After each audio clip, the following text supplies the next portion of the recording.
les gens qui n'avancent pas, malheureusement pour eux, c'est des gens qui n'essaient pas. Et à force d'essayer, on finit par réussir, un petit peu comme ce que tu disais tout à l'heure dans d'autres vidéos. On se met un petit peu après la séance ou avant, et puis on essaye. Et puis un jour, on va avoir ce déclic qui va faire que, tac, ça fonctionne. Et ça, c'est génial, parce que ça vient que de nous-mêmes de dire.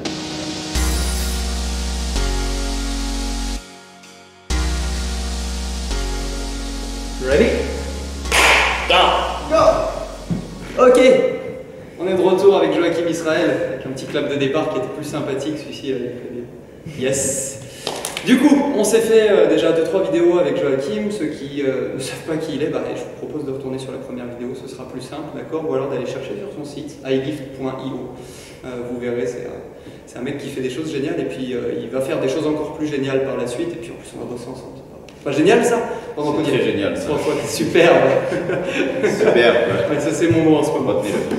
Bref, du coup, d'autres vidéos vont revenir, mais là aujourd'hui l'objectif il est surtout d'avoir cette petite conclusion que j'ai toujours avec les personnes qui sont sur le podcast Those Who Care, ceux qui se soucient d'eux. Et dans cette conclusion, en fait, tout bêtement, il y a 3 questions que je repose à chaque fois, donc je les repose à Joachim aujourd'hui, et puis j'espère que ces réponses vous intéresseront.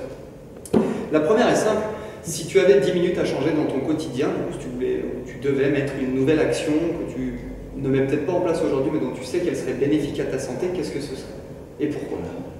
Prendre au moins 30 minutes, je pense, par jour et aller dans la nature, être un peu isolé. C'est quelque chose que je fais pas tous les jours et dès que je le fais, ça me fait un bien fou. Et je pense que ce serait vraiment ça à faire, même si c'est que 10 minutes, comme tu dis, même juste 10 minutes, bon, j'adore les arbres, j'adore les plongées, j'adore la nature et juste avoir ce petit temps avec la nature, ça fait un bien fou. Yes. Ah bon, je peux que valider en plus son avis, même si je suis pas censé être là pour valider, mais bon. Et puis si vous avez des questions sur les arbres, Joachim est un pro, il adore vraiment les arbres, c'est-à-dire que c'est pas juste comme ça, c'est un passionné, littéralement. Deuxième question, du coup, si tu avais un podcast à nous donner, un livre à nous donner, un individu à écouter, quel serait-il? Donc un et un. Podcast. Alors je regarde pas trop de podcasts, mais je sais que Flo en fait, et j'aime beaucoup parler avec Flo. Donc je vais vous inviter à regarder ceux de Flo. Parce que si vous n'avez pas l'occasion, ou plutôt la chance de causer avec Flo, regardez ses podcasts et les discussions qu'il peut avoir avec les autres. Je pense qu'il faut vraiment que vous alliez les voir parce qu'il est très intéressant à causer. On sort toujours avec ça, avec le cerveau un peu comme ça, mais plein de nouvelles idées en fait. C'est génial pour prendre soin de soi, c'est vraiment génial. Je vous les conseille en tout cas, parce que moi chaque discussion que j'ai avec eux, c'est tout le temps. Placement de produit, merci Jean. Ah, on va pas payer. Hein. Pas encore. Du coup, on a notre podcast. Est-ce qu'il y a un bouquin qui, toi, t'a influencé dans la vie de tous les jours et qui t'a permis soit d'être plus en santé, soit de faire des choses différemment et du coup d'être plus en santé par la suite, etc. Alors, c'était plutôt dans le monde entrepreneurial, par exemple, comme on en parlait déjà un peu. C'est un bouquin, c'est Père riche, Père pauvre, ça s'appelle. Alors, c'est un bouquin qui est très capitaliste, mais en même temps qui est très intéressant et qui permet de comprendre comment fonctionnent justement les gens qui sont dans le capitalisme et aussi de se mesurer par rapport au projet qu'on peut avoir, en fait, tout simplement, c'est-à-dire quand on entreprend, on a envie de réussir, et comment on fait pour réussir quand on entreprend. C'est vrai que dans ce livre-là, il y a beaucoup de clés, mais c'est assez extrémiste, en fait. Mais ça permet de prendre conscience de ce que tu vas, entre guillemets, devoir faire pour réussir à grande échelle. Et c'est pas non plus quelque chose qui me fait vibrer, mais c'est quelque chose qui me permet vraiment de prendre conscience de ce que c'est quand c'est un peu comme la performance d'un sportif. Quand c'est à haut niveau, l'entreprise, c'est pas forcément tout beau, tout rose, même pas du tout en fait.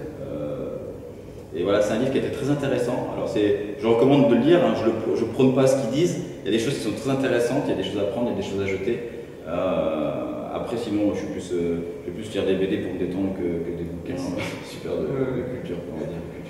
Ouais, mais du coup, super bouquin, Robert Kiyosaki qui a écrit ça, je vous le remettrai pareil. Père riche, Père pauvre, je pense qu'il y a 2-3 prises de conscience à avoir en le lisant aussi, du coup, sur certaines choses. Enfin bref, c'est une autre thématique, mais je vous le mettrai en lien.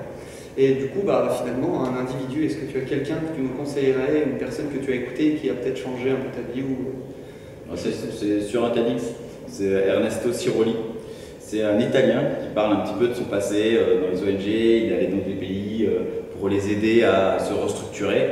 Et il parle des échecs constants qu'il a eu, c'est-à-dire en fait il n'a jamais vécu une seule réussite au travers de son travail, parce qu'il arrivait avec son savoir en quelque sorte, mais il n'arrivait pas avec les caractéristiques du terrain et de la population. Et donc il a modifié totalement sa façon de travailler en s'adaptant aux besoins des gens. C'est-à-dire qu'il écoutait en fait, il passait des semaines, des mois à écouter, à comprendre comment ça fonctionnait par chez eux. Et il parle un petit peu de toutes ces expériences-là. Et à la fin du compte, il ne fait que aider les gens dans ce que eux souhaitent, plutôt que d'arriver et d'imposer un style qui ne correspond pas à ce que, comment dire, à ce que les gens vont continuer à faire ensuite.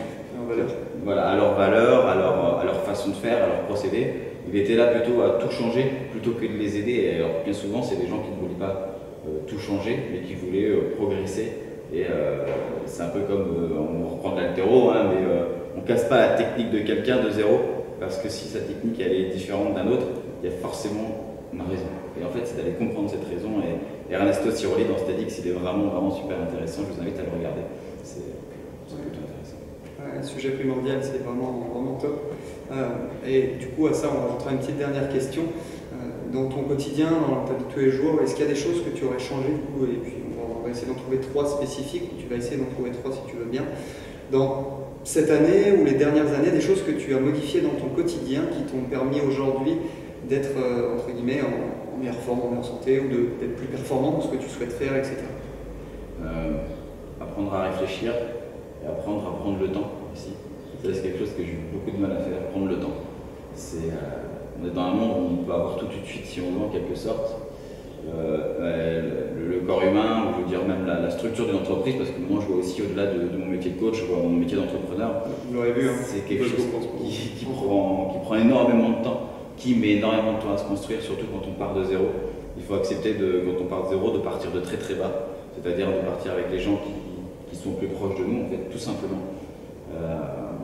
Voilà, prendre du temps pour soi, je pense que c'est quelque chose qui m'aide beaucoup.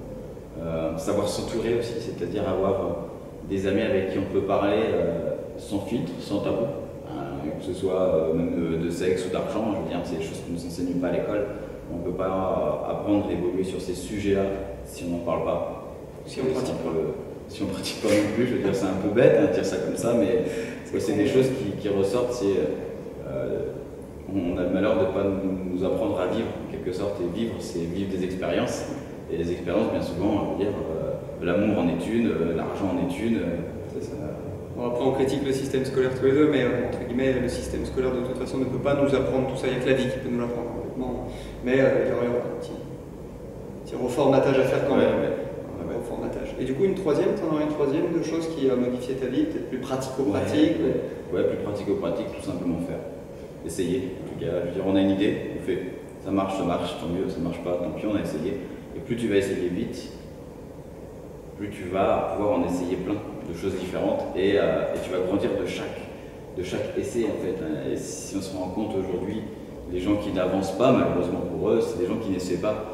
Et à force d'essayer, on finit par réussir, un petit peu comme ce que tu disais tout à l'heure dans notre vidéo. On se met un petit peu après la séance ou avant, et puis on essaye, et puis un jour on va avoir ce déclic qui va faire que tac, ça fonctionne. Et ça c'est génial parce que ça vient que de nous-mêmes quasiment, je vais te dire. Donc maintenant, ouais, j'essaie beaucoup, je fais. Et surtout, je félicite les gens qui travaillent avec moi dès qu'ils font quelque chose qui évolue. Féliciter les gens qui sont autour de soi, c'est super important.